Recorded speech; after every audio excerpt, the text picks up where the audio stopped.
Hello everyone.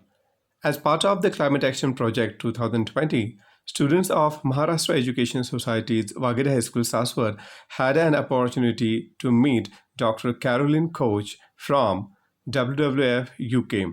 She is the polar specialist working in World Wide Fund. She also has been on the expedition to the Arctic. In this session, students learned about the impact of climate change on the Arctic and the environment over there. Here is recording of the useful session for those who couldn't make to attend this session.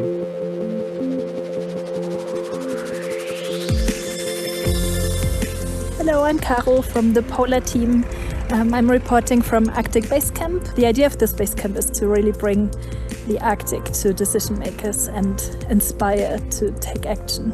And because the Arctic is so far away and many people cannot really imagine how it is to do research, the aim is really to bring this to them.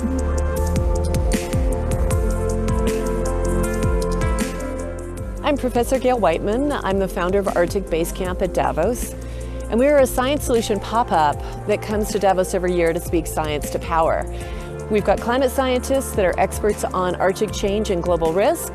We've gone from about 7 million square kilometres to 3.5 million square kilometres, and the rest of the ice will go unless we reduce our emissions. And we've also got a group of young climate voices camping with us today from countries around the world, including Brazil, China, Greenland, Uganda, USA. And that's what we try to do, is we try to show that how the physical changes that are happening in the Arctic will affect the rest of the world and try to get those into the discussions here at Davos.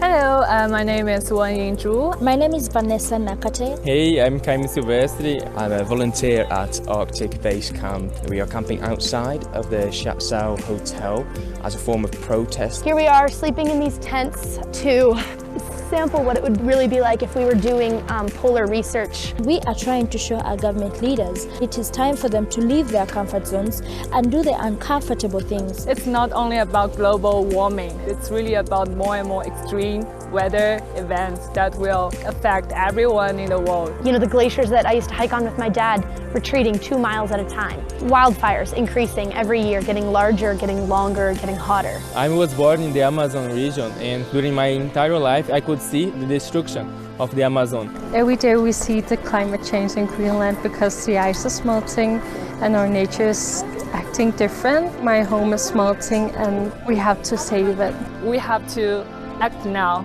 to fight together against climate change. Everyone in this world can do something. It's up to all of us to raise our voices and fight climate change. We have a ticking clock, which to me just makes it all the more exciting of a challenge to take on, and I believe that we can do it, so better get cracking.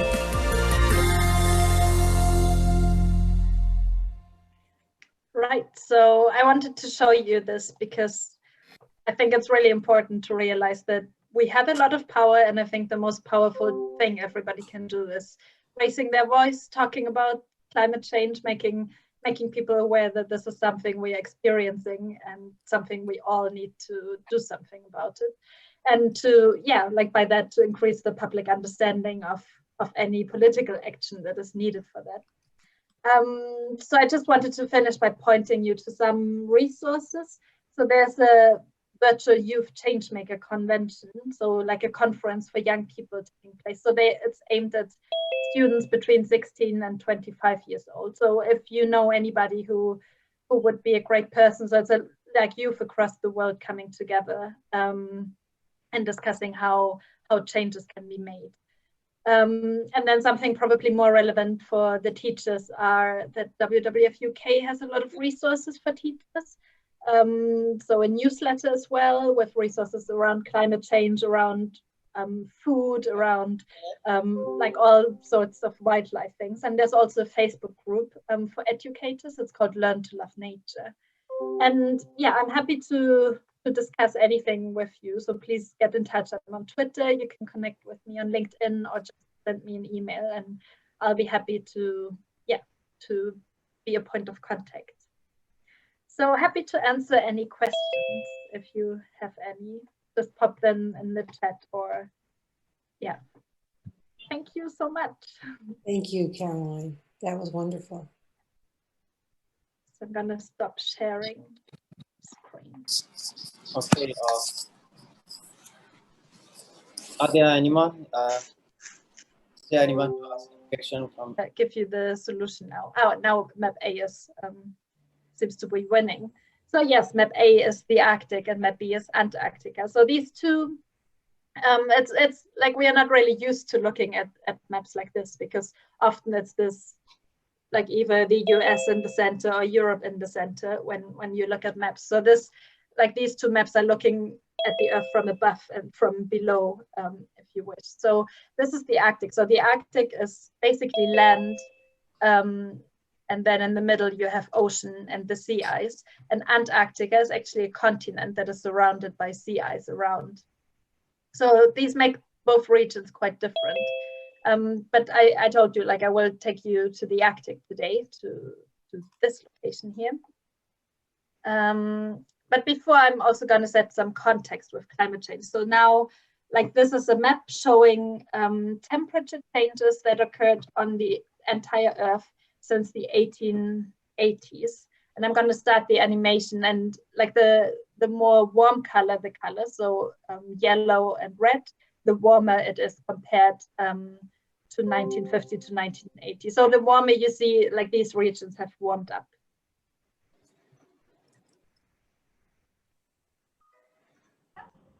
So we are now in the 1900s. Afternoon, ma'am.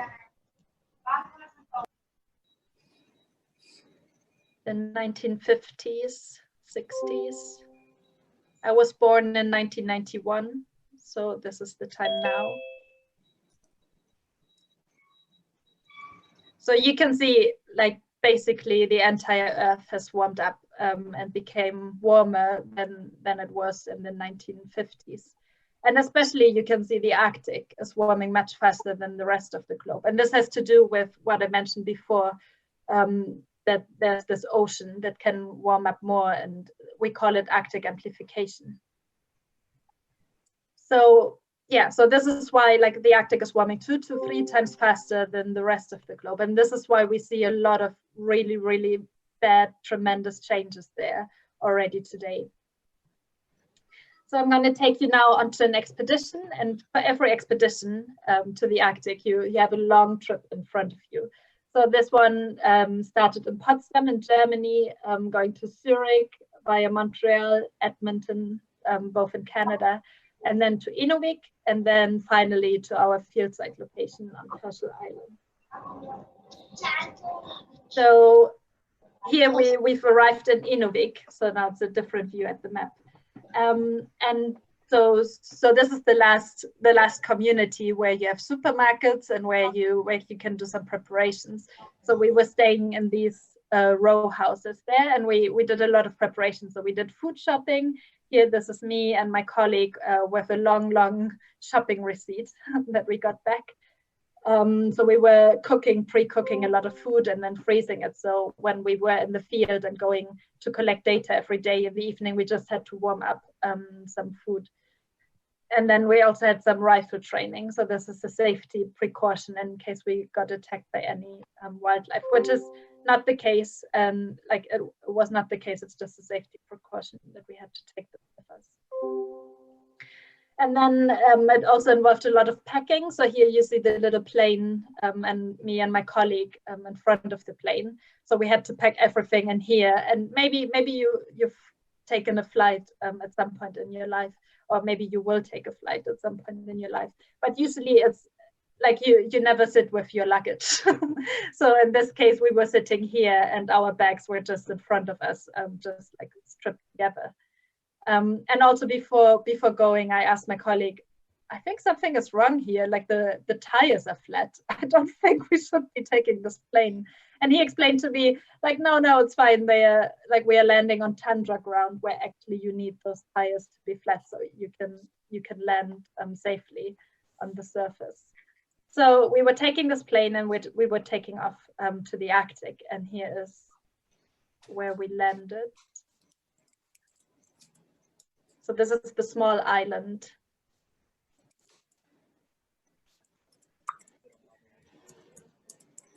And the landing strip is basically just tundra vegetation.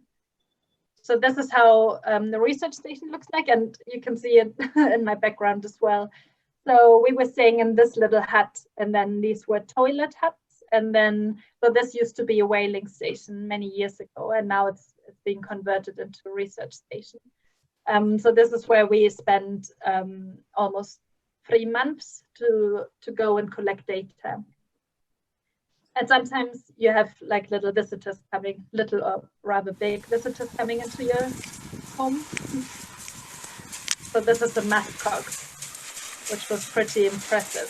So to me, they look like mambobs.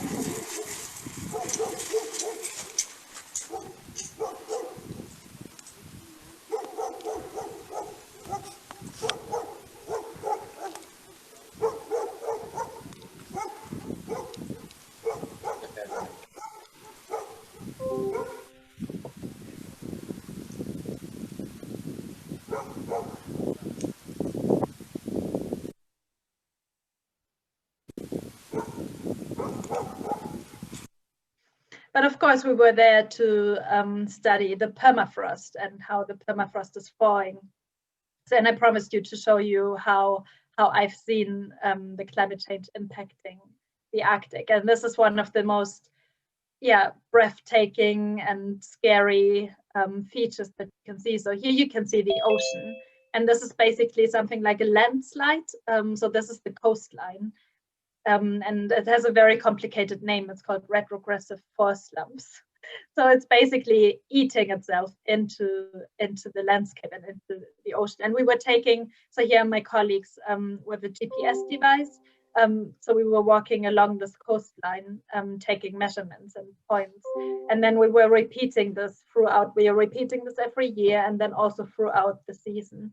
And sometimes you can see like a retreat of 15 meters or more in one summer. So this is really, really tremendous. If you imagine you're living at the coast, the sea comes closer to you 10 meters every year or even more. This is really a big loss of land, and that is just going into the ocean. So this is one of the impacts it has. And here you see, so permafrost has, like in this region, a high ice content, and here you see it like the top. There's a lot of organic material that was stored over many years, and also with the thawing, you have a deeper, like the ground can thaw deeper and deeper in the summer. So something that happens. So this is called the permafrost carbon feedback loop. So it might be a bit complicated. If you're a young student, don't worry. So this is mainly for the educators. So you have permafrost. Oh, we have some drawing here. So you have permafrost thawing. This increases the microbial activity because it's not longer frozen. So actually microbes can become active and consume the organic material and release more carbon dioxide and methane. And you might have heard that carbon dioxide is a greenhouse gas, and so is methane, and it's really bad for the climate. So this goes into the atmosphere and is accelerating the warming even further. And of course, the warmer it gets, the more permafrost is thawing again, and the more greenhouse gases are released, and the more the climate is warming. So this is what we call a feedback loop. And this is something that just accelerates the warming in the Arctic. And it's relevant for us as well, but I will get to this later. And something else from my experience at the research station is a little hermine, like a little clip of that.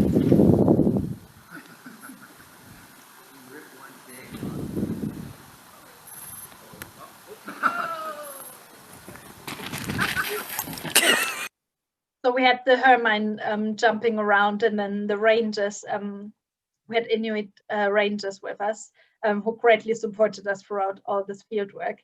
They had a dog with them, and the dog was chasing the hermine. Don't worry, he never like actually caught him, but it almost seemed like a little game between the two of them. The hermine jumping around and the dog looking for it. And as nice as the experiences are with wildlife and just like this amazing landscape, this permafrost thawing has really, really severe impacts. So I mentioned at the coast, that the